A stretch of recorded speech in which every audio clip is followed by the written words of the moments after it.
യേശുവിൽ പ്രിയപ്പെട്ടവരെ, നമ്മുടെ ഈ ലോകത്തിലെ ഭൗതിക ജീവിതം എങ്ങനെ വിജയപ്രദമാക്കി തീർക്കാം, എങ്ങനെ ഭൗതിക സൗകര്യങ്ങൾ കൂടുതൽ മെച്ചപ്പെടുത്താം എന്നൊക്കെ നമ്മൾ ആലോചിക്കാറുണ്ട്, പദ്ധതികൾ തയ്യാറാക്കാറുണ്ട്.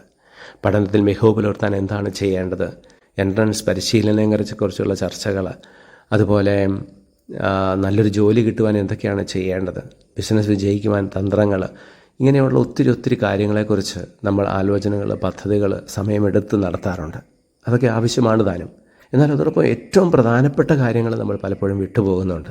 ഇന്നത്തെ വചനത്തിൽ പറയുന്നത് പോലെ സ്നേഹത്തോടെ ജീവിക്കുന്നതിനും നന്മ ചെയ്യുന്നതിനുമൊക്കെ നമുക്ക് എങ്ങനെയാണ് പരസ്പരം പ്രോത്സാഹിപ്പിക്കാനും അതൊക്കെ ഭംഗിയാക്കി തീർക്കാനും സാധിക്കുക എന്ന് പലപ്പോഴും നമ്മൾ ആലോചിക്കാറില്ല, അല്ലെങ്കിൽ ആലോചനയ്ക്കുള്ള സമയം കുറവ് തന്നെയാണ്.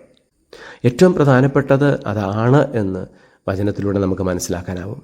ഈശോയും നമ്മളോട് അങ്ങനെ തന്നെ പറഞ്ഞു തന്നിട്ടുണ്ട്. നിങ്ങൾ ആദ്യം ദൈവരാജ്യവും അവിടുത്തെ നീതിയും അന്വേഷിക്കുക, അപ്പോൾ ബാക്കിയെല്ലാം നിങ്ങൾക്ക് ലഭിക്കും എന്ന്. അപ്പോൾ നമ്മുടെ ആലോചനകളും പദ്ധതികളും ഏറ്റവും അധികം വേണ്ടത് നമ്മുടെ ജീവിതം, ആത്മീയ ജീവിതം മെച്ചപ്പെടുത്തുവാനുള്ള കാര്യങ്ങളെക്കുറിച്ചാണ്.